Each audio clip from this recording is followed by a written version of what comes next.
श्रीमद् भागवतम प्रथम स्कंद दूसरा अध्याय श्लोक क्रमांक 17। ये बहुत महत्वपूर्ण श्लोक है। सारे श्लोक महत्वपूर्ण हैं, लेकिन ये श्लोक भक्ति के प्रोसेस को बहुत इंपॉर्टेंट तरीके से क्लियर करता है। मेरे पीछे बोलिए। शृण्वतां स्वकथा कृष्णः, श्रुतां स्वकथा कृष्णः, पुण्यश्रवण कीर्तनः, पुण्यश्रवण कीर्तनः, हृदयंतस्थो हि भद्राणि, हृदयन्तस्थो हि अभद्राणि, विधुनोति सुहृत्सताम्, विधुनोति सुहृत्सताम्। शृण्वतां स्वकथा कृष्णः, श्रुतां स्वकथा कृष्णः, श्रवण कीर्तनः, श्रवण कीर्तनः, हृदयंतस्थो हि भद्राणि, हृदयन्तस्थो हि अभद्राणि, विधुनोति सुहृत्सताम्। विधुनोति सुहृत्सताम्। आवृत्ति कीजिए। श्रुतां स्वकथा कृष्णः, शृण्वतां स्वकथा कृष्ण, पुण्यश्रवण कीर्तनः, पुण्यश्रवण कीर्तनः, हृदयन्तस्थो भद्राणि, हृदयंतस्थो हि भद्राणि, विधुनोति सुहृत्सताम्। और कोई भक्त आवृत्ति करना चाहेंगे? कोई नहीं करना चाहेगा। शृण्वतां स्वकथा कृष्ण, शृण्वतां स्वकथा कृष्ण, पुण्यश्रवण कीर्तन, पुण्यश्रवण कीर्तनः, हृदयन्तस्थो हि भद्राणि, हृदयंतस्थो हि भद्राणि, विधुनोति सुहृत्सताम्। विधुनोति सुहृत्सताम्। शब्दार्थ देखिए। शृण्वताम, शृण्वतां, जिन्होंने कथा सुनने की रुचि उत्पन्न कर ली है। जिन्होंने कथा सुनने की रुचि उत्पन्न कर ली है। बार बार मिस्टेक हो रहा है। This is very bad. Anyways, स्वकथा, स्वकथा, एक मिनट, क्या है? अपनी वाणी, अपनी वाणी, कृष्ण, कृष्ण, भगवान, भगवान, पुण्य, पुण्य, पावन, पावन। मैंने वो बार बार मिस्टेक उसमें आती जा रही है, बार बार उसको एडिट करना पड़ रहा है। अब शायद ठीक दिखेगा। ठीक है। कीर्तन, सॉरी, श्रवण, श्रवण, सुनना, सुनना, कीर्तन, कीर्तन, कीर्तन करना। कीर्तन करना। यहाँ नहीं है, हृदय होना चाहिए। हृदयंतस्थ, हृदयन्तस्थ, अपने हृदय के भीतर, अपने हृदय के भीतर, ही निश्चय ही, निश्चय ही, अभद्राणी, अभद्राणि, पदार्थ पदार्थ को भोगने की इच्छा, को भोगने की इच्छा, विधुनोति, विधुनोति, स्वच्छ करता है, स्वच्छ करता है, विमल बनाता है, विमल बनाता है, सुहृद, सुहृद, उपकारी, उपकारी, सताम, सताम, सत्यनिष्ठ के। सत्यनिष्ठ के। अनुवाद। प्रत्येक हृदय में परमात्मा स्वरूप स्थित तथा सत्यनिष्ठ भक्तों के हितकारी भगवान श्री कृष्ण उस भक्त के हृदय से भौतिक भोग की इच्छा को हटाते हैं, जिसने उनकी कथाओं को सुनने में रुचि उत्पन्न कर ली है, क्योंकि ये कथाएं ठीक से सुनने तथा कहने पर अत्यंत पुण्यप्रद हैं। अब ये बात बड़ी आसान लगती है समझने में, लेकिन बहुत ही एक एक शब्द प्रभुपाद जी बहुत तोल के बोलते हैं। तोल समझते हैं इसका अर्थ? तो अगर आप इसको ध्यान नहीं देंगे तो उस बातों के अर्थ को ठीक से नहीं समझ पाएंगे। तो समझने का प्रयास कीजिए। प्रभुपाद जी यहाँ पे एक शब्द भी यूज कर रहे हैं। पहले हम श्लोक को देखिए, संस्कृत दिख रही है आपको। शृण्वताम स्वकथा कृष्ण, जो व्यक्ति इस प्रकार से, शृण्वताम मतलब सुनने वाला, श्रवणकारी, जो श्रवण पर, जो कथा सुनने में लगा हुआ है, उसकी बात कर रहे हैं। शृण्वताम स्वकथा कृष्ण, किसकी कथा? स्व, अपनी कथा, कृष्ण की कथा सुन रहा है। कैसी कथा? इसका प्रभाव क्या है? तो कहते हैं पुण्य श्रवण कीर्तन। पुण्य का अर्थ है जो अविद्या का नाश करने वाली है। कैसे करते हैं अविद्या का नाश? श्रवण करने मात्र से। समझ में आने की बात नहीं हो रही है, समझ में आना आगे की बात है। केवल सुनने मात्र से वह शुद्ध करने वाली है कृष्ण कथा। कीर्तन, बोलने से शुद्ध करने वाली है। क्या शुद्ध करेंगी? तो कह रहे हैं हृदयंतस्थ, हृदय में स्थित, अभद्राणी। अभद्राणी शब्द बहुवचन में, बहुत सारे अभद्र हैं।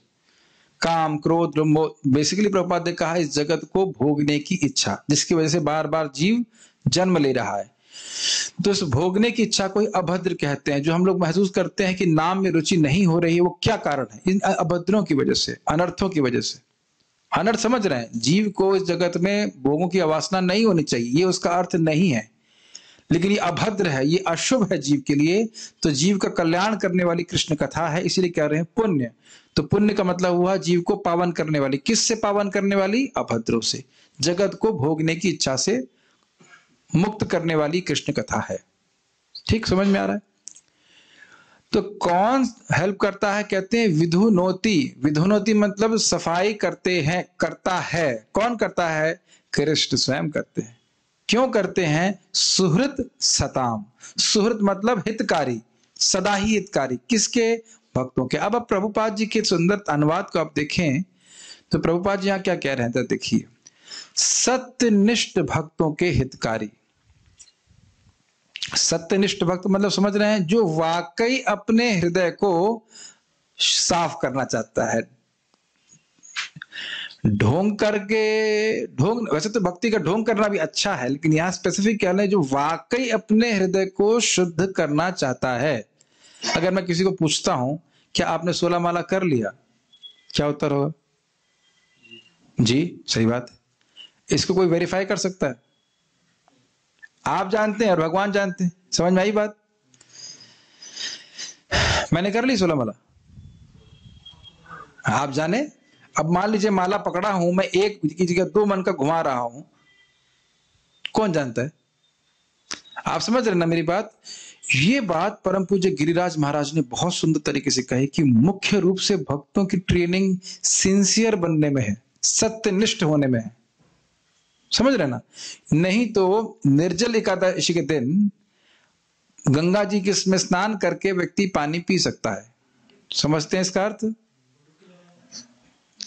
नहीं, उदाहरण तो समझ में आ रहा है, लेकिन किस प्रसंग में बोल रहा हूं समझ में आ रही बात? दुनिया में को तो जान रहा है कि तिलक लगा लिया, कंठी पहन ली, लेकिन भजन नहीं हो रहा है। प्रभुपाद जी इस बात को बोलते थे, don't be a show bottle devotee. Show bottle devotee समझते हैं? शो बॉटल का अर्थ समझते हैं आप? दवा है नहीं उसमें, केवल दवा का मतलब आभास है। दवा की एक बोतल है, उसमें बस पानी से भर देते हैं, दवा का रंग जैसा लगता है, लेकिन उसमें दम नहीं है दवा का। इसे कहते हैं शो बॉटल, बेचने के लिए। तो ऐसा नहीं है कि हमारी माला जो है वो हाथ गर्म करने के लिए है। झोली माला ठंड लगती तो हाथ को जैसे थोड़ा सा जो है हाथ गर्म रहे। समझ रहे ना मेरी बात? 16 माला जप करे, 4 नियमों का पालन करे, वो वाकई अपने हृदय को शुद्ध करना चाहता है, ऐसा भक्त, उसके हितकारी। और अगर ऐसा वाकई करना चाहेगा तो स्वाभाविक सी बात है उसे कृष्ण कथा में रुचि होगी, क्योंकि ऐसा प्रभाव देख करे को न कुर्यात कथा रतिम। जब कर्म बंधन को नष्ट करने वाली कथा है तो उस कथा में रति क्यों नहीं होगी? क्यों आसक्ति नहीं होगी? तभी आसक्ति नहीं होगी जब कर्म बंधन को नहीं काटना चाहते हैं, शुद्ध नहीं होना चाहते। ये मेरे वचन नहीं है, बहुत गंभीर और कठोर लगेंगे, लेकिन ये प्रभुपाद जी के वचन है। इंग्लिश में बोलता हूं, फिर हिंदी में इसको बोलूंगा। A person who has ulterior motivations, he cannot understand the philosophy of Krishna consciousness. जिस व्यक्ति के क्या कहेंगे अल्टीरियर मोटिवेशंस को हिंदी में, मुझे नहीं समझ में आ रहा है, कुछ छुपे हुए उद्देश्य रहेंगे, तो वह कृष्ण भावना के सिद्धांतों को नहीं समझ पाएगा। भक्ति के केवल ढोंग कर रहा है तो फिर वह भक्ति को नहीं समझ पाएगा। जो सूक्ष्म बातें हैं कि मैं भक्ति क्यों करनी चाहिए, लेकिन जो ईमानदारी से भक्ति करना चाहता है, वाकई भगवान की प्राप्ति करना चाहता है, तो भगवान स्वयं उसकी मदद करते हैं जब वो कृष्ण के बारे में श्रवण करते। विज्ञान समझ में आ रहा है? अगर विज्ञान ठीक से समझ में नहीं आएगा, एप्लीकेशन ठीक नहीं होगा, तो फिर भक्ति में प्रकृति में कठिनाई आएगी। समझ ना आ रहा हो एक अलग बात है, लेकिन समझने की इच्छा तो होनी चाहिए। मैं आपको अपना उदाहरण देता हूं कैसे मैंने ढोंग किया था। मैं एनटीपीसी में काम कर रहा था। उम्मीद है कि एनटीपीसी का ऑफिसर सुनेगा नहीं इस प्रवचन को। तो मेरा उद्देश्य था कि यहाँ बस 5-6 महीने रुकना है, फिर तो इस्कॉन ज्वाइन करना है, कौन यहाँ पे काम करने वाला है? आप समझ में आया? तो जो कुछ भी पढ़ा रहे थे, हम अटेंडेंस देने तो जा रहे थे, ग्रहण कुछ भी नहीं कर रहे थे, तो इसलिए कुछ भी याद नहीं है कि क्या पढ़ाया उन्होंने। आप समझ में आया कि ढोंग कैसे कर सकता है? नहीं समझ में आई बात? संस्था का स्टैंप तो लग गया, एफिलिएशन तो संस्था का हो गया, लेकिन इंक्लिनेशन संस्था का नहीं हुआ। ये बात समझ पा रहे हैं? We may be affiliated to ISKCON, but we have to also have the inclination of the संप्रदाय। मन भी जुड़ना चाहिए। मन से मतलब है बुद्धि जुड़नी चाहिए कि भाई जो प्रभुपाद जी ने कहा है उनके तात्पर्य में क्या कह रहे हैं, उससे मेरे को क्या शिक्षा प्राप्त हो रही है, क्या ये बातें ग्रहण कर रहे हैं आप? तो इसी प्रकार से लोग भक्ति में भी किसी अलग प्रयोजन से आ सकते हैं। प्रभुपाद जी बोलते हैं, और जहां थोड़ा धन वन मिल गया फिर गायब, भक्ति से कोई मतलब नहीं। प्रभुपाद जी अपने तात्पर्य में लिख रहे हैं, भगवत गीता में आप देख लीजिएगा, 9वें अध्याय में देखिएगा इस प्रकार से। उनकी भक्ति में कोई श्रद्धा उद्धा नहीं होती, बस थोड़ा पैसा मिल गया बस भागो यहां से। परम पूज्य राधा रमण महाराज जी का भी वक्तव्य बड़ा सुंदर। ISKCON में बहुत कुछ मिल सकता है, अगर भक्ति चाहोगे तो भक्ति मिलेगी। Does it make sense? समझ में आ गया मैं क्या कर रहा हूं? इसीलिए मैं फोकस कर रहा हूं कि क्योंकि आप देख सकते हैं, अरे ये कुछ लोग हैं जो इतने समय से भजन कर रहे हैं, तो भौतिक भोग की वासना क्यों नहीं जा रही है? क्योंकि वो चाहते ही नहीं कि जाए। सो सिंसियरली जो भक्त प्रयास कर रहा है उसके लिए भगवान डेफिनेटली हृदय से गंदगी साफ कर देते हैं। बहुत इसलिए प्रपात करे सत्यनिष्ठ भक्त, सत्य में निष्ठ, झूठ नहीं बोलता है। मुझे याद है एक बार एक व्यक्ति था, मेरे संग लोग टिक भी नहीं पाते, झूठ जो बोलते हैं। तो वो मंगल आरती में बाद जब मैं लौट रहा था, मैं कहा मंदिर में जब करो, प्रभु जी पेट में दर्द हो रहा है। हमने कहा अच्छा भाई जाओ, क्या बात है, हमको तो है नहीं। इतने में महाराज जी जनार्दन महाराज केशी घाट पे, तो जब मॉर्निंग वॉक के जाते थे जपा वॉक के लिए, बोले वो आपका ब्रह्मचारी केशी घाट पे समय क्या कर रहा था, जिसको पेट दर्द था। तब देख रहे हैं वहीं से वो लोग समझ नहीं पाते, सोचते हैं कि हमने तो प्रभु जी को मूर्ख बना लिया, लेकिन मूर्ख हम अपना बना दें इसमें। आप समझते हैं? मैं इसलिए यहाँ पे रुक गया हूं, इस बात को बोल रहा हूं। जो कोई गुरु वैष्णव कुछ बोल रहे हैं उसको ईमानदारी से पालन करना, तब भगवान, क्योंकि भगवान से चीटिंग नहीं कर सकते आप। भगवान तो हृदय में बैठे हुए हैं कि वो जब कर रहा है कि नहीं, भगवान को प्रणाम कर रहा है कि नहीं, सेवा कर रहा है तो सेवा कर रहा है कि नहीं।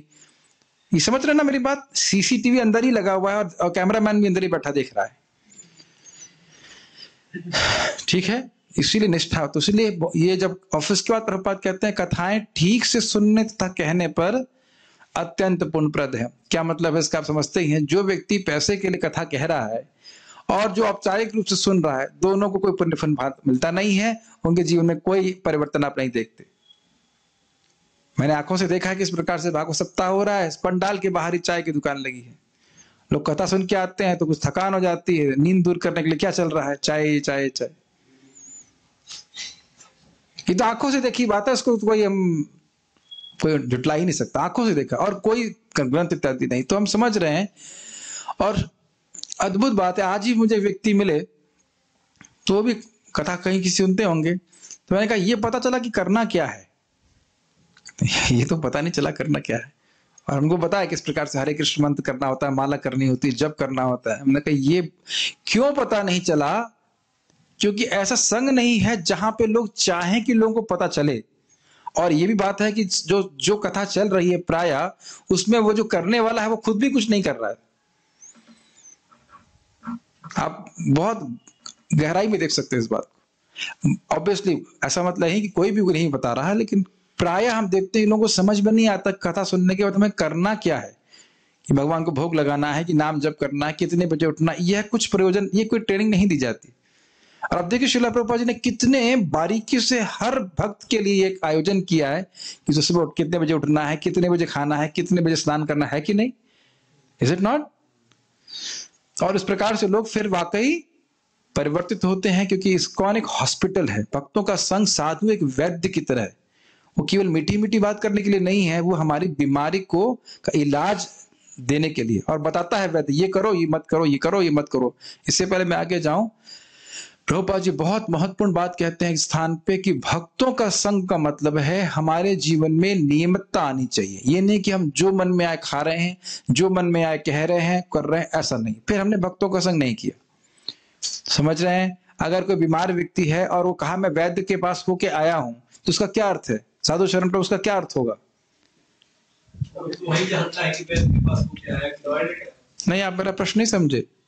अगर आप कहो कि आप बीमार थे, जैसे भी आपके पांव में चोट लगी थी, तो आप डॉक्टर के पास गए थे, उसका क्या प्रमाण है कि आप उस डॉक्टर के अनुसार जो भी प्लास्टर बांधवाओगे, जो उसने प्रिस्क्रिप्शन दिया वो करोगे, या टूटी टांग में घूमेंगे इधर उधर? समझ में आएगी बात? जो व्यक्ति वाकई समझ रहा है कि मैं बीमार हूं, डॉक्टर के पास गया हूं और बोल भी रहा है समाज को, हम डॉक्टर के पास गए हैं, तो उसका मतलब है कि वो डॉक्टर के बताए हुए नियम को ईमानदारी से पालन करेगा। और ढोंग करने से ठीक हो जाएगा? ढोंग करने से ठीक नहीं होता है। तो ये श्लोक बहुत हैवी है, बहुत हैवी है। जो जप कर रहा है वो शुद्ध होगा, लेकिन जप करे। मुझे याद है जितना क्रोध आया था, एक व्यक्ति तो मंदिर में नियम होगा सबको बैठना है 5:30 से 6:30 उठा, बोला चलो भाई अब सजा पूरी। हमने इतनी गुस्सा आया, मैंने कही सजा है भगवान का नाम जप करना? तो किस भावना से कर रहा है? खैर चलो वो हरि नाम अगर सजा मान के भी कर रहा है तो कुछ फायदा होगा, लेकिन ये तो भक्ति का नियम नहीं है ना, ये तो भक्ति का तरीका नहीं। प्रभुपाद सजा तो नहीं दी है ना हमको जप करने के लिए, सजा है ये। तो ये यही दिखाता है कि जब भागवत श्रवण नहीं होता है तो जो सबसे कल्याणकारी वस्तु है उसको हम सजा मान के बैठे। क्षमा कीजिएगा मैं थोड़ा हैवी हो रहा हूं इस पॉइंट पे, लेकिन ये बहुत इंपॉर्टेंट है। सत्यनिष्ठ भक्त जो वाकई अपने हृदय को शुद्ध करना चाहता है। सारार्थ दर्शनी लिंक है। अब श्रद्धा से कथा सुनने पर व्यक्ति श्रवण कीर्तन प्रारंभ कर देता है, तब कृष्ण जो उसके हृदय में स्थित हैं वे उसके सारे पाप नष्ट कर देते हैं। तो ये अब भजन क्रिया को दिखा रहा है। भजन क्रिया हो रही है तो अनर्थनों की सफाई हो रही है। श्रद्धा, साधु संग, भजन क्रिया, और फिर उससे अनर्थ निवृत्ति होना शुरू हुई। दिख रहा है अनर्थ निवृत्ति? हृदय की सफाई कर रहे हैं ना, विदुनोति कृष्ण। यस, कृष्ण सौराट है, धोखेबाजों का हृदय साफ नहीं करेंगे वो। हाँ, लेकिन जो भगवान की भक्ति ईमानदारी से कर रहे हैं उससे प्रसन्न होकर निश्चित रूप से उसके हृदय को साफ करेंगे। एक इंटरेस्टिंग बात है कि भगवान जब सफाई करेंगे तो फिर उनके सामने कोई पाप नहीं टिक सकता है। तो प्रोसेस बहुत सिंपल है, बहुत सिंपल है, लेकिन दिक्कत है कि बुद्धि क्रिकेट होने की वजह से लोग समझ नहीं पाते। बहुत सिंपल है, भगवान के बारे में सुनना, भगवान का प्रसाद खाओ, भगवान का नाम जप करो, यही तो कार्य करना है। 4 कार्य सुने थे ना आपने, सुनना है, कीर्तन करना है, स्मरण करना है, पूजन करना है, भगवान उससे प्रसन्न हो जाते हैं। लेकिन ये गोल ना समझ करके व्यक्ति बहुत भ्रमित होता है। मैं कुछ बातें आप लोगों को नहीं बोल रहा हूं, कुछ बातों को मैंने देखा है, इस कारण से उसको स्मरण करके बोल रहा हूं। ऑब्वियसली यहाँ सारे जो भक्त हैं बहुत सिंसियर हैं, लेकिन मैं कुछ ऐसी ऑब्जर्वेशन, आज मैं सनक सनंद को यही बोला था, मुझे कितना आसान है भगवान के धाम जाना। हरे कृष्ण मंत्र जपो, भगवान का प्रसाद खाओ, भगवान की कथा सुनिए, आप भगवान के धाम चले जाएंगे। तो इतनी कठिनाई क्यों आती है? क्योंकि हृदय सिंपल नहीं है। खैर, तो भगवान की अब यहाँ पे जो श्रद्धा की बात हो रही है वो किस प्रकार की श्रद्धा है? वह श्रद्धा इस प्रकार है जिसमें व्यक्ति आयोजन बना बना करके कृष्ण कथा सुनता है। पहले जो बात थी वो सुनने की, वो कैसी थी? ऐसे उत्सुकता, बस कुछ भगवान की कृपा से कैसे भी करके वो भक्तों का संग प्राप्त कर लेता, सुन रहा था। लेकिन अब ये जो थोड़ी रुचि बढ़ गई है तो अब वह कथा को मैं योजना बना बना करके आता है। समझ रहे हैं? सुनना है, आग्रह बन गया है, तो भगवान उसके हृदय की सफाई शुरू कर देते हैं। एक हमारे दीनबंधु प्रभु मजाक करते हैं, पे योर रेंट जपा। समझते हैं मतलब उसका? कोई व्यक्ति आश्रम में रह रहा है तो जप इसलिए कर रहा है कि आश्रम से निकाल ना दिया जाए। जैसे किराया देते ना, किराया नहीं देता है तो मकान मालिक बाहर निकाल देता है। तो इस प्रकार से पे योर रेंट जपा नहीं, अपना किराया देने वाला जप नहीं होना चाहिए। और यही चीजें हर जगह पे लागू होंगी, चाहे कथा हो, चाहे सेवा हो, चाहे कुछ भी हो। आप समझ तो पा रहे हैं ना मैं क्या कह रहा हूं? इंटेंशन का बहुत बड़ा गेम है भक्ति में। कृष्ण हृदय में है, कृष्ण हृदय में है, यह है स्मरण की प्रक्रिया को इंगित करता है। मतलब जब वो श्रवण कीर्तन कर रहा है तो जो सुना है उस पर विचार भी करेगा कि मैंने आज क्लास में ये सुना। मेरे गुरु महाराज समाज में बोल रहे थे, बहुत अच्छी बात कह रहे थे, जब हमारा आग्रह होता है श्रवण का तो ये नहीं कथा समाप्त हुई चलो बस हो गया, नहीं, व्यक्ति का आग्रह होता है आज मैंने ये सुना, उसकी वो चर्चा करता है तो फिर वो बातें हृदय में गहरी धस जाती हैं। ये भक्तों का स्वभाव होता है। अरे हमने आज ये पढ़ा, आज हमने ये सुना, आज हमने ये बात बोली, इस प्रकार से। नोट, यह भजन क्रिया और अनर्थ निवृत्ति की स्थिति को सूचित करता है। भजन क्रिया कौन से शब्द से इंगित हो रहा है? शृण्वताम स्वकथा कृष्ण, भगवान कृष्ण की कथा को सुनता है। और अनर्थ निवृत्ति क्या सूचित हो रहा है? विधुनोति सुहृत्सताम, हृदयंतस्थ अभद्राणी विधुनोति सुहृत्सताम, हृदय में से जितने भी अभद्र हैं उनको भगवान नष्ट करते हैं। क्या आप देख पा रहे हैं? भजन क्रिया और अनर्थ निवृत्ति। भजन प्रक्रिया की कौन सी प्रक्रिया को यहाँ पे बोला जा रहा है? स्पेशली सुनना, सुनना ही करना है। महाराज पे बहुत कटाक्ष करते हैं, कहते हैं कुछ व्यक्ति कथा सुन रहे हैं, तो आके भक्त बोलते हैं, अन्य लोग बोलते हैं, अरे कथा ही सुनते रहोगे या कुछ करोगे भी? सुना है आपने कभी ऐसा बोलते हैं? अरे कुछ सेवा करो, कथा ही सुनते रहोगे या कुछ सेवा भी करोगे? सुने आपने सब वाक्य? तो ये सब जो वाक्य हैं वह समझ रहा, वैसे समझावट ये होती है कि उस व्यक्ति को सिद्धांत की जानकारी नहीं है। यहाँ पे श्रृण्वताम शब्द रखा गया है, स्पष्ट रूप से कथा श्रवण करने के बारे में बोला गया है। श्रवण की सेवा के द्वारा ही हमारा हृदय सबसे अधिक शुद्ध होता है। बहुत सारी चीजें हमारे हृदय को शुद्ध करती हैं, लेकिन सबसे अधिक प्रभाव उस बात का पड़ता है कि हम क्या श्रवण करते हैं। क्या ये बात मानते हैं आप? वही वस्तु, वही घटना देखने का नजरिया हमारा परिवर्तित होता है अगर हम भगवान की कथा को सुनते हैं। कुत्ते को खाना देना चाहिए कि नहीं? देना चाहिए। आप कहेंगे देना चाहिए, कुछ लोग कहेंगे नहीं, बिल्कुल नहीं देना चाहिए। लेकिन भागवत में भगवान क्या कह रहे हैं? जिस प्रकार से तुम्हारे पेट में जब भूख लगती तो कष्ट होता है ना, होता है कि नहीं? ऐसे ही हर जीव को कष्ट होता है। तो जो ये समझता है और ये समझता है कि भगवान सबके हृदय में है और उनको सम्मान देता है भोजन के द्वारा, ऐसे करके किसी भी तरह से, तो वह मेरा सम्मान कर रहा है। आप तीसरा स्कंद पढ़ लीजिएगा।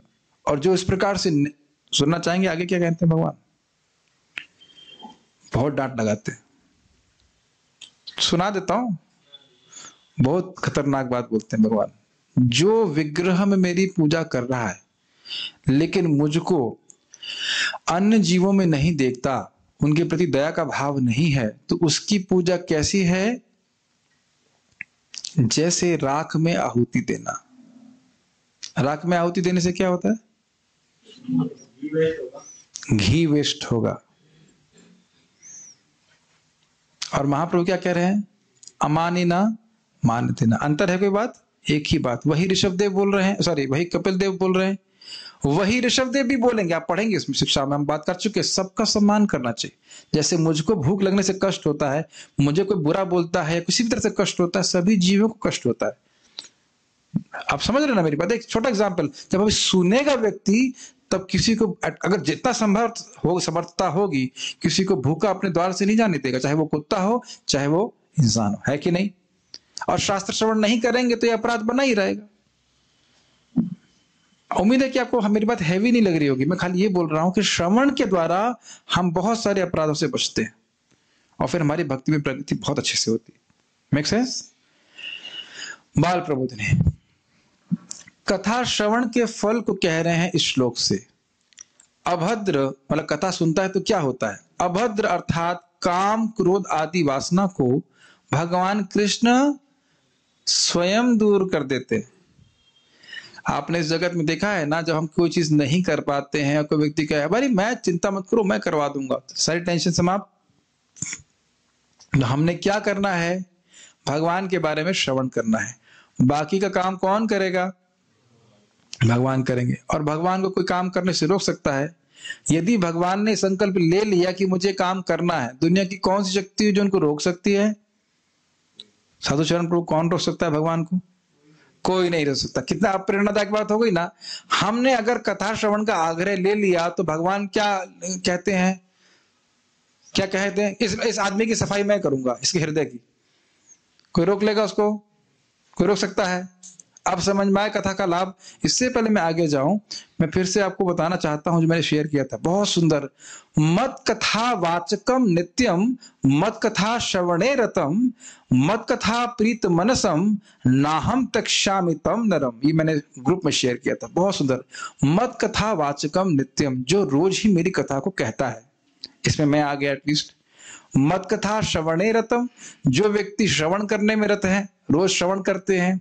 मतलब ये नहीं कि फॉर्मेलिटी के लिए अब कहीं हो रहा है दूसरे लोग क्या कहेंगे इसलिए नहीं, आसक्ति है सुनने में। मत कथा प्रीत मनसा, बड़े प्रीत मन से, बड़ा अच्छा उसको लग रहा है मन में कथा सुनने के बारे में, अनुमोदन कर रहा है मन से।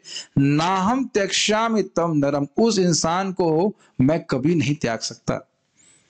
कितना प्रिय हो जाता है व्यक्ति अगर कृष्ण की कथा को सुने। अब इससे अधिक भगवान क्या कहेंगे बताइए? तो यहां पे भी श्लोक को हम देख रहे हैं। अच्छा, अब कोई कह सकता है कि आपने कहा कि पुण्य तीर्थ निषेवणात्, पिछले श्लोक में कहा था कि पुण्य तीर्थों का सेवन करने से पाप नष्ट हो जाते हैं, भक्ति के प्रतिबंधक पाप नष्ट होते हैं, तो यानी कि जो पहले के पाप है वो नष्ट हो जाएंगे। तो ये कह रहे हैं परंतु संचित पाप की विनाश होने पर भी निरंतर उत्पन्न होने वाले पापों को की निवृत्ति कैसे हो पाएगी। कह रहे हैं भाई पुराने पाप नष्ट हो जाएंगे, मानता हूं, लेकिन ये भी तो हो सकता है कि दोबारा पाप करने की प्रवृत्ति हो जाए। तो कहते हैं नहीं नहीं, तो पुनः श्रवण पर प्रतिबंध, हाँ नहीं, तो पुनः नहीं तो होना चाहिए, नहीं तो पुनः श्रवण पर प्रतिबंध हो सकता है यदि ये आशंका हो। तो कह रहे हैं पुण्य श्रवण कीर्तन, अर्थात जो श्रवण कीर्तन के द्वारा ही पुण्य को ढो करके लाने वाले हैं, अर्थात कथा श्रवण करने वालों के पापों को कथा ही दूर कर देती है, इसलिए अन्य किसी साधन की अपेक्षा नहीं है। समझ में आई बात। कोई कहे कि अरे भाई पहले के पाप नष्ट हो गए, मान लिया, कथा में रुचि हो गई, लेकिन फिर भी तो हो सकता है पाप हो जाए, फिर क्या करेंगे। तो कह रहे हैं जो लगातार कृष्ण कथा में लगा हुआ है उसके जीवन में पाप उदित होने की संभावना ही नहीं है, क्योंकि पुण्य श्रवण कीर्तन, क्योंकि उसको कथा ही बार बार शुद्ध करती जाती है और शुद्ध करती जाती है। ध्यान दीजिएगा, पाप नष्ट हुए थे तो कुछ कथा में रुचि आई थी, अब कथा में रुचि आ गई है तो कथा स्वयं ही पाप को नष्ट करती जाती है, अविद्या नष्ट करती जाती है, तो कथा में रुचि अपने आप ही बढ़ती जाती है। क्लियर, समझ में आई बात। कथा से कथा का प्रसव होता है, ऐसे कह सकते हैं। कथा ही कथा में रुचि को रुचि पैदा करती। समझ में आ रहा होगा बात। परंतु भगवान ऐसा क्यों करते हैं, क्यों अपने भक्तों के हृदय को सफाई करते हैं। यदि यह अपेक्षा हो तो कह रहे हैं सुहृद, अर्थात वे अपने भक्तों के मित्र हैं, इसलिए वे कृपा करते ही हैं और इसमें कोई अपेक्षा नहीं करनी चाहिए। यह भाव समझ में आई बात।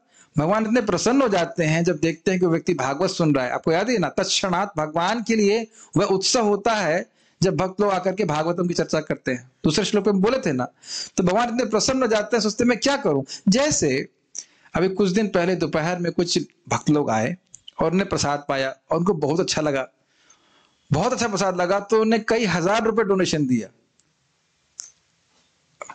वो बात में बता रहे थे भक्त, क्यों दिया,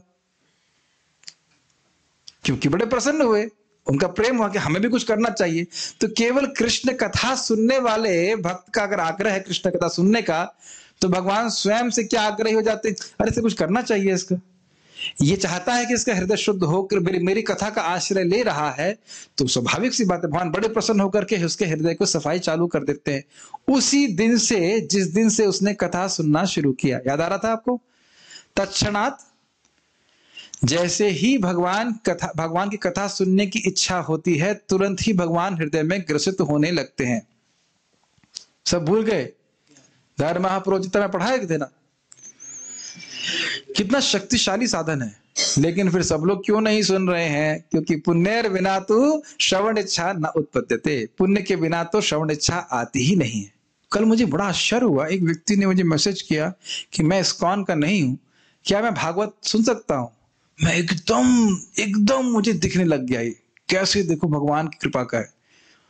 फिर तुरंत वो ग्रुप में जुड़ गए, एकदम दिख रहा है कि अकस्मात कोई पहले का पुण्य जो है वो फलीभूत हो गया कि अब भागवत सुनने की इच्छा आ गई, खुद से स्प्रिया, जब भी नहीं कर रहे हरे कृष्ण मंत्र, एकदम से भागवत की सुनने की स्प्रिया आ गई। वो पता नहीं, उनको नॉर्मल लग रहा होगा, हाँ मुझे भागवत सुनने की इच्छा हो रही है, लेकिन ये नॉर्मल कुछ भी नहीं है। ऐसा भगवान की विशेष कृपा है, इसलिए भागवत सुनने में मति आ रही।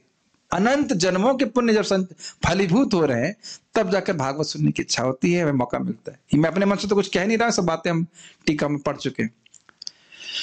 तो यानी कि जो व्यक्ति सुनता है भगवान के बारे में, भगवान प्रसन्न होते हैं, उसका हित करना चाहते हैं। और भक्त का हित क्या है, हृदय की सफाई हो जाए।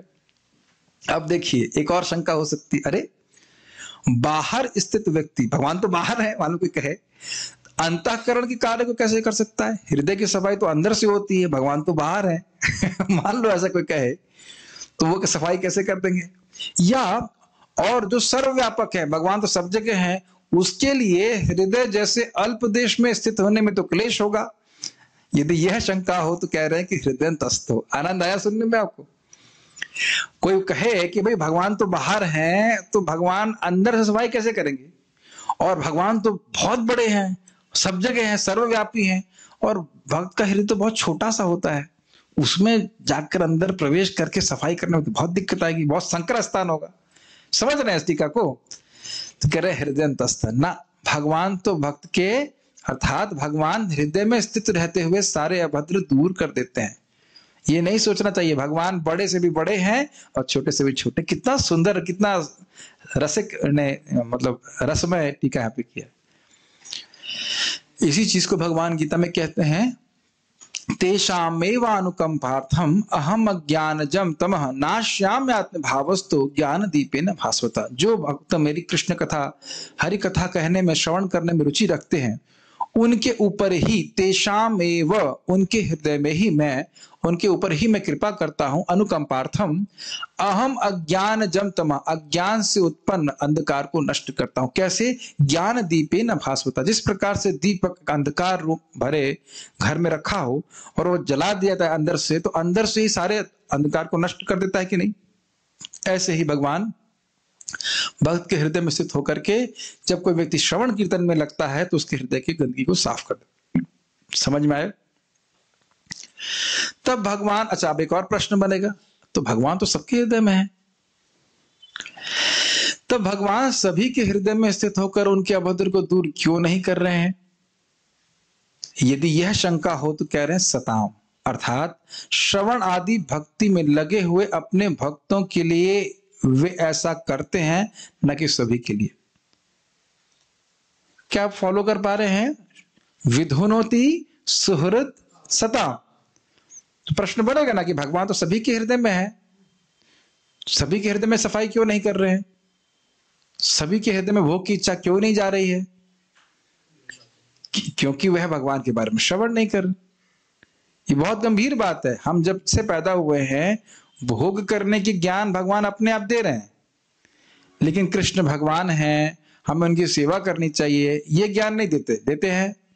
नहीं देते। ये तो हमें जब भक्तों का संग प्राप्त होता है, कुछ भक्ति करते हैं, तब हमें ज्ञान समझ में आता है कि सारी वस्तुएं जो हमारे आसपास हैं वो किसकी है? वो भगवान की। क्या बातें समझ में आती हैं? बहुत अमेजिंग है।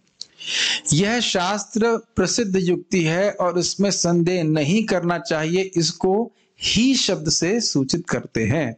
ही शब्द कहां दिखा था आपको? दिखा था वो श्लोक में, कहां है? देखिए, शृण्वतां स कथा कृष्ण पुण्य श्रवण कीर्तना हृदयंतस्तो ही अभद्राणी। इसमें कोई संदेह नहीं है कि भगवान भक्तों के हृदय को शुद्ध करते हैं, और इसमें कोई संदेह नहीं है कि भगवान अपने भक्तों के हृदय को ही शुद्ध करते हैं। मतलब जो भक्त भक्ति में लगा है उसमें कोई संदेह नहीं है कि वो शुद्ध करते हैं भगवान उसको। और दूसरा, निसंदेह केवल भगवान अपने भक्तों को ही शुद्ध करते हैं, अभक्तों को शुद्ध नहीं करते। दोनों अर्थ समझ में आ रहा है ही का? अब देख रहे हैं एक शब्द का कितना महत्व है, और इसके रसास्वादन को ही भागवत अर्थास्वादन कहा जाता है। आगे पढ़े। ठीक। तात्पर्य, भगवान श्री कृष्ण की कथाएं उनसे अभिन्न हैं। इसका अर्थ क्या है? इस जगत में लोगों की कथाएं उनसे अलग होती हैं, लेकिन भगवान की अचिंत्य शक्ति से हमें समझना होगा कि भगवान और भगवत संबंधी तत्संबंधी वस्तुएं अलग नहीं है। तो भगवान की कथा का संपर्क अर्थात भगवान का संपर्क। अतएव जब भी अपराध रहित होकर भगवान के बारे में श्रवण तथा उनका गुणगान किया जाता है, तो यह समझना चाहिए कि वहां पर भगवान कृष्ण दिव्य शब्द के रूप में उपस्थित हैं, जो साक्षात भगवान के समान ही शक्तिमान हैं। इसका अर्थ समझ लेना चाहिए। अपराध से रहित, दो प्रकार के अपराधों से हमने बचना है, जिसको प्रभुपाद जी 3.33.7 में भागवत में कहते हैं। एक, कि व्यक्ति को निर्विशेष धारणा से मुक्त होना चाहिए। मतलब भगवान के बारे में बोल रहे, लेकिन अंत तो सब एक है, निराकार। अगर ये धारणा लेकर के वक्ता बोल रहा है और श्रोता सुन रहा है, तो दोनों का कोई शुद्धिकरण नहीं हुआ। ठीक। दूसरा अपराध, पैसे के लिए कथा करना। ये तो स्वयं भागवत की महिमा में लिखा हुआ है, कारित कर्ण लोभेना कथा सारम ततो गतः। जो व्यक्ति कर्ण के लोभ में, खाने के लोभ में, धन के लोभ में कथा कर रहा है, तो कथा सारम ततो गतः, कथा का सारा सार चला गया। समझ में आया? और लोगों के जीवन में कोई परिवर्तन नहीं, ना वक्ता के जीवन में परिवर्तन, ना श्रोता के जीवन में परिवर्तन। लेकिन आपके घर वाले डरते हैं कि आप इस्कॉन के डिवोटी से संग करें? केशव प्रभु, क्या लगता है आपको? नहीं डरते हो? अच्छा, मुझे लगा बीच में आपको आने से मना किया, डर रहे थे। नहीं तो अगर लड़का इस्कॉन डिवोटी का संग करता है तो लोग बहुत डर जाते हैं। क्यों डर जाते हैं? क्योंकि इस्कॉन की कथा काम करती है। इस्कॉन की दवा, इस्कॉन की कथा भक्तों के द्वारा, इस्कॉन के भक्तों के द्वारा कथा काम करती है। लोगों की बुद्धि चेंज हो जाती है क्योंकि हम अपना जीवन में स्वयं भक्ति कर रहे हैं। ठीक है ना, समझ रहे हैं? ऐसा नहीं मैं डायरी लेके आ गया और हाँ बस इसके बाद कौन सी कथा बोलनी है, कौन सा श्लोक बोलना, ऐसा नहीं है। आज वो व्यक्ति आश्चर्यचकित हुए जब मैं उनको बोला कि हम लोग यहाँ पे प्रवचन में श्लोक बोले जाते। अच्छा, उनको आश्चर्य हो रहा था कि भागवत कथा में श्लोक बोले जाते हैं। हमने कहा अजामिल प्रसंग कितने देर के लिए आपने सुना? 2 मिनट 5 मिनट। हमने कहा हमारे गुरु महाराज परम पूज्य राधा गोविंद महाराज जी 11 प्रवचन किए हैं अजामिल कथा पे। वो आंखें खुल गई, 11 प्रवचन, 11 प्रवचन, वो भी 1.5 घंटे की है। मैं समझता हूँ 1.5 या 2, पौने 2 घंटे के 11 प्रवचन। हाँ, कम से कम पौने 2 घंटे का प्रवचन। और इसीलिए आप देखिए जब उसको श्रवण करता है तो नाम जप करने की कितनी उत्साह हमको आता है। आप समझ रहे हैं? ये भागवत के श्लोक को बोलना, उस शब्दों को समझाना, ये तरीका है। ये नहीं कि डायरी मांच देना। भागवत मांची जाती है, डायरी नहीं मांची जाती है। इस बात को हम लोग बार बार प्रभुपाद जी क्यों बोल रहे हैं, समझ रहे हैं? क्योंकि आप देख रहे हो कि इस प्रकार की कथा वाचन से किसी के जीवन में कोई परिवर्तन नहीं आता। समझ रहे ना मेरी बात? यस।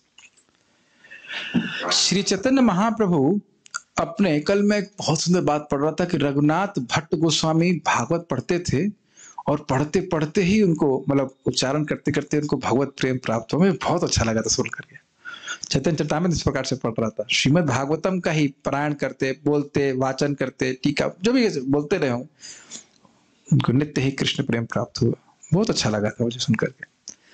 और हमने भी सुना था ना, कब तक भागवतम सुननी है? जब तक बेहोश न होने लग जाए। ठीक है कि नहीं? सुनते रहिए, अभी तो कोई बेहोश नहीं हो रहा है। श्री चैतन्य महाप्रभु अपने शिक्षाष्टक में स्पष्ट रूप से घोषित करते हैं कि भगवान के पवित्र नाम में भगवान की सारी शक्तियां निहित हैं और उन्होंने अपने असंख्य नामों को वही शक्ति प्रदान की है। इसके लिए कोई समयावधि निश्चित नहीं है। ये इंपॉर्टेंट बात है। सुबह जब कीजिए कि दोपहर कीजिए, भगवान के नाम में उतनी ही शक्ति है। बस ये है कि दोपहर में हम बहुत डिस्ट्रैक्टेड रहते हैं, लेकिन इसका मतलब नहीं कि दोपहर में जप नहीं कर सकते। ये शिक्षा नहीं दे रहा हूं कि दोपहर में जप नहीं कर सकते। ये कहा जा रहा है कि सुबह ज्यादा लाभ होता है, क्योंकि हमारी चेतना उस समय ध्यान करने की होती है। कोई भी व्यक्ति अपनी सुविधा के अनुसार ध्यान पूर्वक तथा आदर पूर्वक पवित्र नाम का जप कर सकता है। इसका अर्थ क्या है? ये साक्षात भगवान है और बड़े आग्रह के संग हरि कृष्ण मंत्र का जप करें। भगवान हम पर इतने दयालु हैं कि वे हमारे समक्ष दिव्य शब्द के रूप में साक्षात उपस्थित हो सकते हैं, किंतु दुर्भाग्यवश हम में भगवान के नाम और उनकी लीलाओं को सुनने तथा उनका महिमा गान करने के प्रति कोई रुचि नहीं है। तो जिस प्रकार से भगवान ने अपने तेज को भगवान के नाम में रखा है, उसी प्रकार से भगवान ने अपने तेज को भगवत गीता भागवत में भी रखा। तो इसका अगर हम निरपराधिक रूप से श्रवण करते हैं तो निश्चित रूप से हम अपने जीवन में परिवर्तन अनुभव करेंगे। अब महसूस भी करते हो कि हाँ, भक्ति करने की इच्छा हमारी बढ़ती है श्रीमद् भागवतम को श्रवण करने से, पढ़ने से। अब अगर रुचि नहीं है तो हमें करना क्या है, तो समझ लीजिए। रुचि नहीं है तो कम से कम नियम बनाकर सुनना चाहिए कि एक श्लोक तो हम पढ़ेंगे। जैसे हमने नियम बनाया, कम से कम एक श्लोक तो हम रोज पढ़ेंगे। तो धीरे धीरे धीरे धीरे धीरे करके फिर रुचि अपने जागृत होने लगती है। दवा की तरह भी काम करती है और अमृत की तरह भी। हम पहले ही पवित्र शब्द के श्रवण तथा कीर्तन के प्रति रुचि उत्पन्न करने के विषय में बता चुके हैं। इसे भगवान के शुद्ध भक्त की सेवा करके प्राप्त किया जा सकता है। भगवान अपने भक्तों के साथ परस्पर आदान प्रदान करते हैं। जब भगवान देखते हैं कि भक्त उनकी सेवा में प्रवेश पाने के लिए पूर्ण निष्ठा से तत्पर है और फलस्वरूप उनके विषय में सुनने का इच्छुक है, तो वे भक्त के भीतर इस तरह से कार्य करते हैं कि भक्त उनके पास सरलता से वापस चला जाए। क्या क्या बातें आपने सीखी यहाँ पे? बहुत गंभीर बातें बोली हैं प्रभुपाद जी ने। एक कि कोई व्यक्ति भगवान की सेवा कर रहा है तो ऐसा नहीं भगवान ध्यान ही नहीं दे रहे हैं। पहली बात ये, भगवान हमेशा रेसिप्रोकेशन करते हैं। जप कर रहे, प्रणाम करे, भगवान की कथा सुन रहा है, वो देख रहे हैं और सेवा की मनोवृत्ति के अनुसार उनका आदान प्रदान होता है। एक बात तो ये क्लियर समझ लीजिए, ऐसा नहीं होता कि भगवान ध्यान नहीं दे रहे, आप भजन कर रहे हो और कोई ध्यान नहीं देते, ऐसा नहीं होता है। हमारा ध्यान भजन पे ना हो लेकिन भगवान का ध्यान रहता है, कौन कितना भजन किस प्रकार से क्या कर रहा है, ये समझ में आता है बात। अब जो प्रभुपाद जी ने लाइन बोली बहुत अद्भुत है। जब भगवान देखते हैं कि भक्त उनकी सेवा में प्रवेश पाने के लिए पूर्ण निष्ठा से तत्पर है, कि मैं कृष्ण का दास हूं, मैं उनकी सेवा को भूल गया हूं, अपने संबंध को भूल गया हूं, मैं उस संबंध को वास्तविक रूप से जागृत करना चाहता हूं। जो व्यक्ति अपना पेट पालने के लिए भागवत कर रहा है, उसके मन में ये प्रयोजन बिल्कुल नहीं है। क्या ये बात समझ पा रहे हैं? पेट पालने के लिए जो भागवत कर रहा है, उसके हृदय में ये इच्छा नहीं है कि मैं भगवान से अपने संबंध को जागृत करूं। वो वैश्वानर से संबंध जागृत कर सकते हैं। वैश्वानर मतलब भगवान का वैश्व स्वरूप जो पेट में रहता है, हजम करता है खाना। लेकिन जो हृदय में रहने वाले कृष्ण है, श्याम सुंदर, उनसे कोई संबंध नहीं। क्या ये बातें समझते हैं आप? ये बहुत गंभीर बात है। ऐसे हिंदी समझ में आ रही होगी, लेकिन बहुत गंभीर है। क्या वाकई मैं अपने संबंध को समझना चाहता हूं भगवान से? ये हमने प्रश्न अपने से स्वयं करना है, दूसरे व्यक्ति को प्रश्न करने की आवश्यकता नहीं। तब अगर कहेगा, अगर ऐसी इच्छा होगी तो स्वाभाविक रूप से सोचेगा कि भाई कैसे जागृत होगा? कैसे जागृत होगा? कथा सुनने से, जप करने से। तो वहां पे उसका आग्रह हो जाएगा ना। अगर हम कहें कि भाई हमको भूख लग रही है तो मुझे क्या करना चाहिए? अगर मैं वाकई भूख शांत करना चाहता हूं तो क्या करना चाहिए?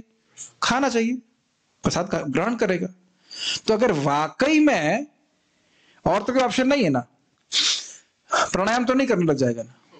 तो अगर वाकई जान रहा है कि भगवान से संबंध जागृत करना है, जैसे आज मैं भक्त को बता रहा था कि हम लोग शास्त्र सर्टिफिकेट के लिए नहीं पढ़ते। आप देख रहे हैं शास्त्र क्यों सुनते हैं, पढ़ते हैं? वो बाह्य रूप से सर्टिफिकेट मिले या नहीं मिले वो अलग बात है। शास्त्र इसलिए पढ़ रहे हैं ताकि शास्त्र सुन रहे हैं, भागवत क्यों सुन रहे हैं? ताकि भगवान प्रसन्न होए और हमारे हृदय को साफ करके जो हमारे हृदय में भगवान के प्रति संबंध है उसको वो जागृत करे। और भागवत की शक्ति है, तो आप दूसरे श्लोक से सुनते हुए आ रहे हो। Does it make sense? तो फिर जब भगवान इस प्रकार का आग्रह देखते हैं तो उसके हृदय से सारी गंदगी साफ कर देते हैं। इस विज्ञान को समझना होगा, बहुत इंपॉर्टेंट है। औपचारिकता से काम नहीं चलेगा। जैसे जैसे हम लोग बड़ी गंभीरता से नाम जप करते हैं, बहुत सुंदर बात कल सुनी थी, अमेजिंग है, पता नहीं भगवान कहां कहां से दिखवा देते हैं मेरे को। तो सहज रूप से श्रद्धा होने लगती है कि इसी से हमारा उद्धार होगा। देखिए, पहले तुम केवल सुनते हैं, लेकिन जब हम गंभीरता से नाम जप करते हैं तो विश्वास होता है, नहीं इसी से होगा, इसी से होगा, इसी से होगा। ये अंतर आ जाता है दोनों में। समझ रहे ना मेरी बात? कि यही करना है, यही करना है, यही करना है। और ये हृदय के शुद्धिकरण का द्योतक है। दिख रहा है कि हमारा हृदय शुद्ध हुआ, एक बात। अब दूसरी बात ये, हमारा जो कल पढ़ा, वो भक्ति विनोद ठाकुर जी की हरिनाम चिंतामणि से एक कोटेशन दिया गया था नामाष्टक में, टीका में, कि जो व्यक्ति के हृदय में ये श्रद्धा है कि नाम के द्वारा ही मुझे परम सिद्धि प्राप्त होगी, वह सर्वश्रेष्ठ साधक है। मैं रिपीट करूं, समझ में आया क्या कह रहा हूं? हरे कृष्ण मंत्र के जप के द्वारा ही मेरी सिद्धि होगी। जिस साधक में यह श्रद्धा है, मतलब उसका नाम जप के प्रति परम आदर है, तो वह परम साधक है, सर्वश्रेष्ठ साधक है। साधक अवस्था में भी सर्वश्रेष्ठत्व उसका सूचित हो रहा है। बहुत अच्छा लगा मुझे सुनकर। तो हम सभी लोगों को प्रभुपाद जी से इस प्रकार से भिक्षा मांगना चाहिए, गुरु महाराज से भिक्षा मांगना चाहिए कि कुछ एक ड्रॉप भी नाम में जो उनकी श्रद्धा है उसका एक अंश हमारे हृदय में आ जाए। प्रभुपाद जी अपने प्रार्थना में लिखे है ना कि मैं अब मैं अंदर कोई भक्ति नहीं देखता, न दैन्यवश बोल रहा है, न मुझे कुछ वेदांत का ज्ञान है, लेकिन मुझे आपके पवित्र नाम पे पूर्ण विश्वास है। मार्की ने भागवत धर्म प्रभुपाद बोल रहे थे ना, प्रभुपाद के पास कोई धन तो था नहीं, हरे कृष्ण मंत्र कीर्तन के द्वारा ही तो पूरा विश्व में प्रचार हुआ है। मुझे बहुत अच्छा लगा था ये बात। किंतु हम में से अधिकांश भगवान के धाम में वापस नहीं जाना चाहते, ये तो दिक्कत है। क्या प्रमाण है? कथा में रुचि नहीं। रुचि नहीं है, चलो कोई बात नहीं, रुचि जागृत करने का प्रयास करेगा ना। रुचि नहीं है, मैं भगवान के पास जाना चाहता हूं, जो उसका परम साधन है कथा श्रवण नाम जप, उसके लिए प्रयास करेंगे ना। केवल कुछ ही ऐसे हैं जो भगवान के पास वापस जाना चाहते हैं,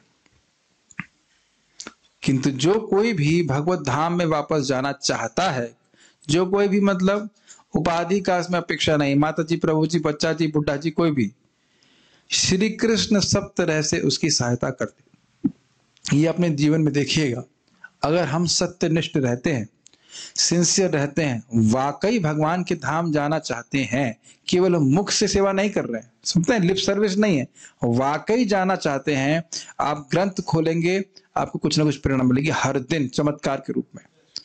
हर दिन आप कुछ प्रपाद ग्रंथ खोलेंगे, डायनेमिक दिव्य कुछ आपको प्रेरणा मिलेगी, जिसके द्वारा भक्ति में आप आगे बढ़े रहो। ऐसा हो ही नहीं सकता कि आप निरुत्साह हो, लेकिन हम क्योंकि अंदर बैठे परमात्मा को गाइड करेंगे, ये पढ़ो, ये पढ़ो, ये देखो, देखो देखो ये क्या लिखा है, जो आपने शायद पहले कभी नहीं पढ़ा हो, या पढ़ करके ध्यान न दिया हो, या पढ़ा हो तो भूल गए हो, ऐसा कुछ रहेगा जो आपको हर दिन प्रेरणा देता रहेगा। प्रभुपाद जी के ग्रंथ बहुत अद्भुत है। कोई तब तक भगवान के धाम में प्रविष्ट नहीं हो सकता जब तक वह समस्त प्रकार के पापों से मुक्त न हो जाए। प्रभुपाद ये बोल रहे हैं कि अब भगवान के धाम जाना चाहता है, सताम है, सत्यनिष्ठ है, जाना चाहता है, लेकिन पाप के से मुक्त हुए बिना तो जा नहीं सकता। तो पाप से मुक्त कैसे होगा? वो कथा सुन रहा है तो पापों से मुक्त कौन करेगा? कृष्ण स्वयं कर देंगे। आप समझ में आए भगवान कैसे सहायता कर रहे हैं? उसको योग्यता, अपने धाम में आने की योग्यता भगवान स्वयं देंगे, बशर्ते उसकी कथा में सुनने का आग्रह हो। क्लियर समझ में आ रहा है बात? औपचारिक रूप से सुनने से वो नहीं काम चलेगा। औपचारिक समझते हैं, फॉर्मेलिटी के लिए नहीं सुनना। भौतिक पाप हमारे द्वारा भौतिक प्रकृति पर प्रभुत्व प्राप्त करने की इच्छाओं के फलस्वरूप होते हैं। इसको समझने का प्रयास कीजिए। देखिए, इस जगत में हम कोई भी वस्तु देखते हैं तो हमारे विचार, मन में क्या विचार आता है? इसको मैं भोगूंगा। क्यों सोचते हैं ऐसा? क्योंकि मिथ्यांकार के कारण मैं सोच रहा हूं कि मैं शरीर हूं। ये बातें समझ में आ रही होंगी शायद।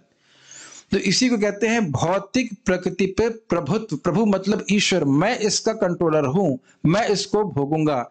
इस इच्छा के कारण ही व्यक्ति पाप करता है। ये समझ में आ रहा है या कुछ कठिनाई हो रही समझने? यस। ऐसी इच्छाओं से पिंड छुड़ा पाना बहुत कठिन है। क्या ये मानते हैं आप लोग? बहुत सारी इच्छाएं हैं जो हम जानते हैं बिल्कुल अच्छी नहीं है, लेकिन वो उनसे पिंड नहीं छूटता है, चाहती नहीं है। तो भक्त के लिए भगवत धाम वापस जाने के मार्ग में कामनी तथा कंचन मुख्य बाधाएं। कंचन मतलब धन, कामनी मतलब स्त्री। भक्ति पथ के अनेक दिग्गज इन प्रलोभनों के शिकार हो जाते हैं और इस प्रकार से मुक्ति पथ से लौट आते हैं। किंतु जब स्वयं भगवान मनुष्य की सहायता करते हैं तो भगवत कृपा से सारी प्रक्रिया सुगम बन जाती है। क्या बोलना चाहते हैं प्रभुपाद जी? ये सब भौतिक आकर्षण रहते हैं जिससे व्यक्ति उन्नत हो भक्ति में तो भी कभी कभी गिर जाता है किसी किसी अवस्था में। लेकिन अगर उसका कृष्ण कथा के प्रति आग्रह है तो भगवान स्वयं उसके हृदय को ऐसे शुद्ध कर देंगे कि भोग उपस्थित होने पर भी प्रभावित नहीं होगा। जैसे आप हरिदास ठाकुर जी के बारे में जानते ही हैं, स्वयं माया देवी उनको परीक्षा करने के लिए आई लेकिन वह प्रभावित नहीं हुए। तो एकदम सूत्र समझ में आ रहा है ना कि हृदय को हम कैसे साफ कर सकते हैं? शुद्ध भक्तों के द्वारा श्रवण करके। श्रील प्रभुपाद जी के तात्पर्य को पढ़ना, उनसे श्रवण करना ही है। लेकिन दुर्भाग्य यह है कि हम करते नहीं है। तो अगर करेंगे तो निश्चित रूप से देखेंगे हृदय में हमारे परिवर्तन हो रहा है। क्या इन तात्पर्यों को सुन के हृदय में कुछ भी नहीं लग रहा आपको? कम से कम ये तो आ रहा होगा ना, काश मेरे हृदय में भगवान के धाम जाने की इच्छा हो। पता नहीं, ये तो स्वाभाविक सी बात है, पढ़नेंगे तो आएगा इच्छा। कामनी यानी स्त्री तथा कंचन यानी धन के संसर्ग में आकर अशांत होना कोई आश्चर्य की बात नहीं है, क्योंकि प्रत्येक जीव लंबे समय से, व्यवहारिक दृष्टि से कहें तो अनादि काल से ऐसी वस्तुओं से जुड़ा रहा है और इस बेगानी प्रकृति से छुटकारा पाने में समय लगता है। ये भी बात स्पष्ट है। भोग उपस्थित हो तो व्यक्ति प्रभावित हो ही जाता है, इसलिए इसमें कोई आश्चर्य की बात नहीं है।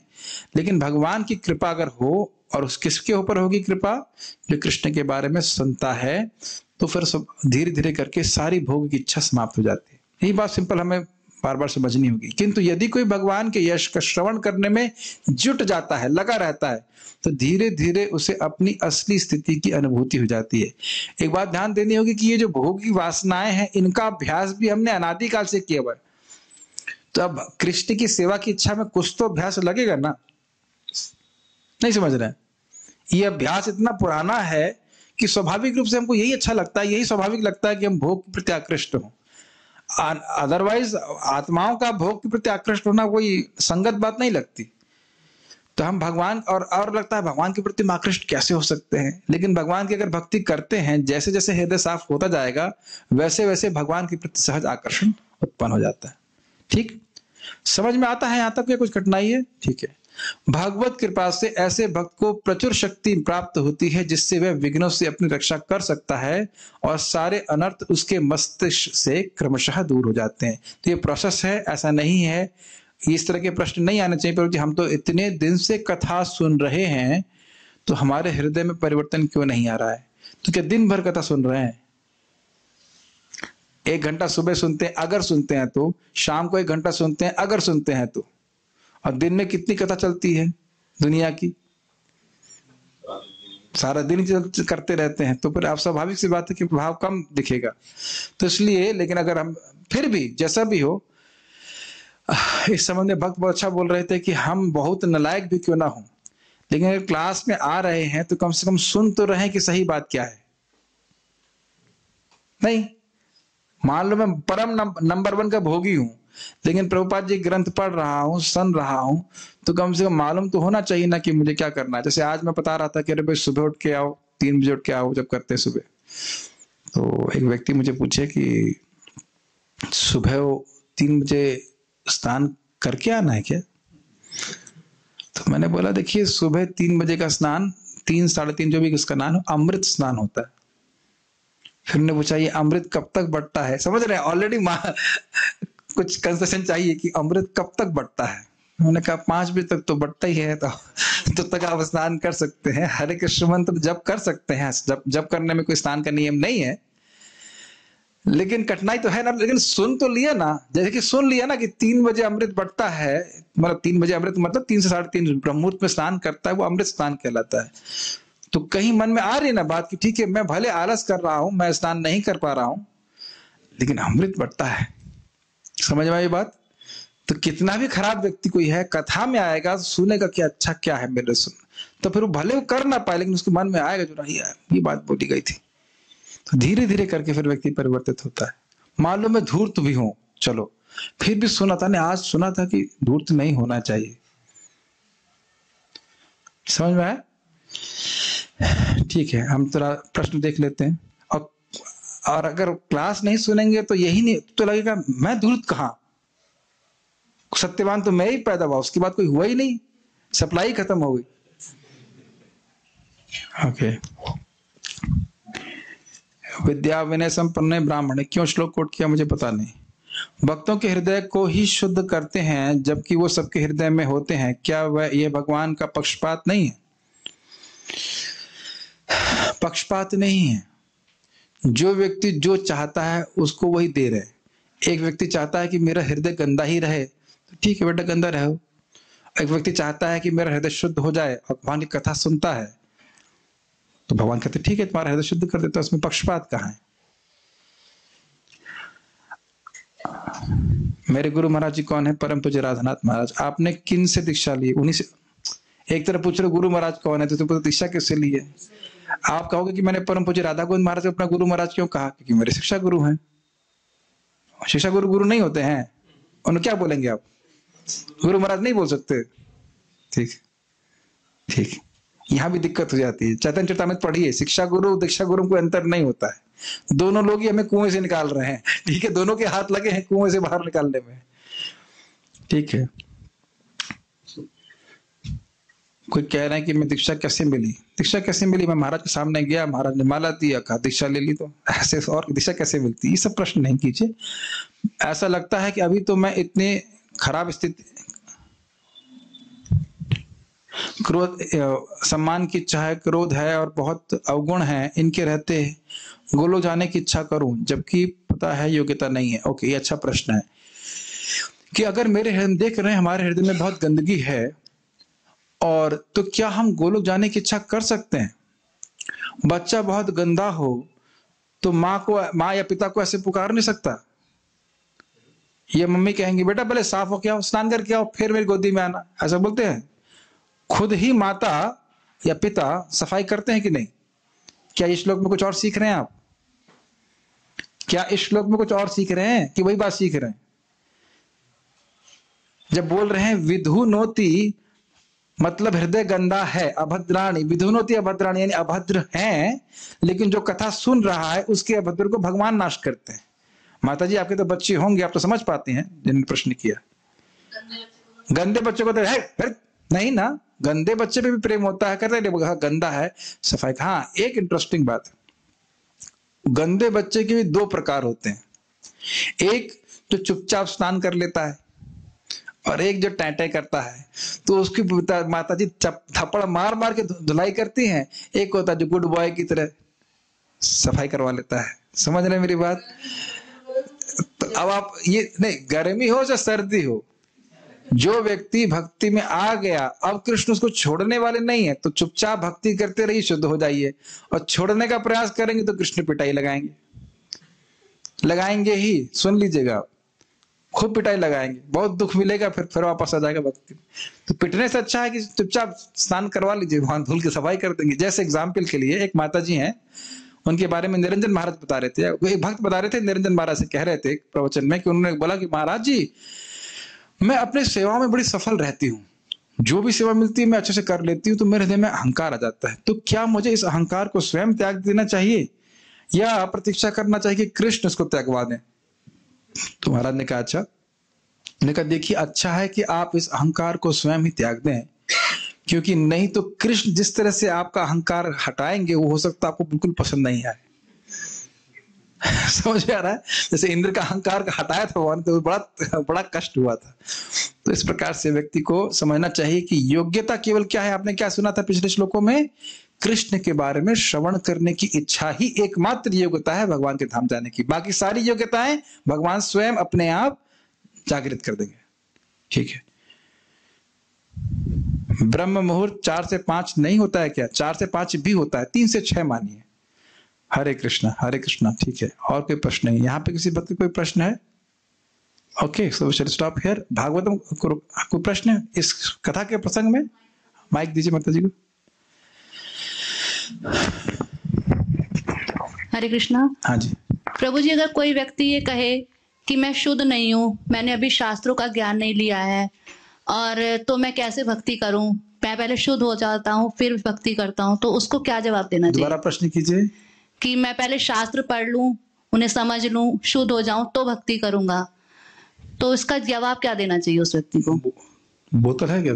हाँ, खाली बोतल है कोई? इसी चीज को पूछा गया था महाराज जी से, आपके गुरु महाराज से पूछा गया, परम पूज्य राधा गोविंद महाराज से, कि हम पहले पापों से मुक्त हो जाते हैं फिर भक्ति करते हैं। यही बात हो ना? तो उन्होंने कहा खाली बोतल है। खाली बोतल खाली रहती है कि उसमें हवा होती है? हवा होती है। हवा होती है, तो हवा हो गए पाप।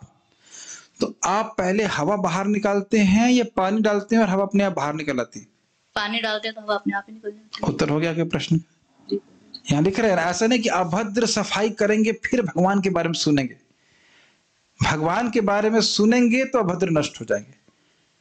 पाप नष्ट करके जप नहीं किया जाता है, जप करने से ही पाप नष्ट हो जाते हैं। बहुत अच्छा मुझे लगता है, मैं बार बार बोलता हूँ, परम पूज्य गौर कृष्ण महाराज को लोग बोलते हैं महाराज जी कथा में मन नहीं लगता है, तो नहीं सुनने से लगने लग जाएगा।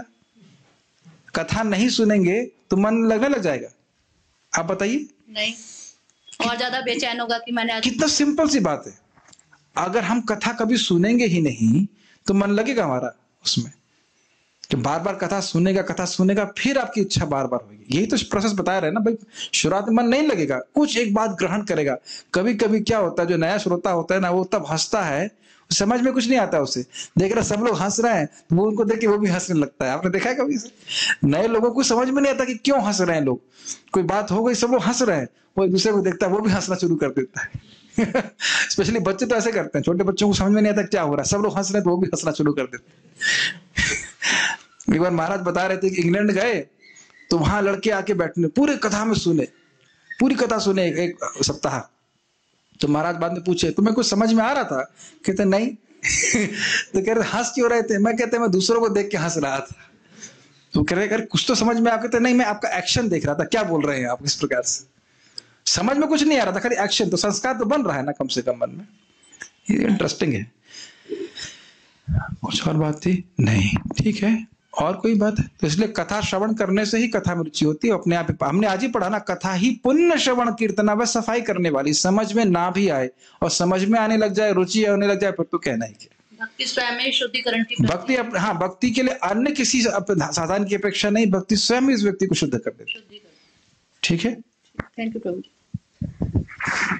कोई कह रहा है कि तबीयत खराब है, स्नान नहीं कर सकते तो जब कर सकते हैं क्या? हाँ, देखिए जप में कोई पवित्र और अपवित्रता का स्थान नहीं, कैसे भी आप जप कर सकते हो। ठीक है, आज हमने पढ़ा था ना प्रभुपाद जी के तात्पर्य में। तो हम पारायण कर लेते हैं। Stop Bhagavatam here.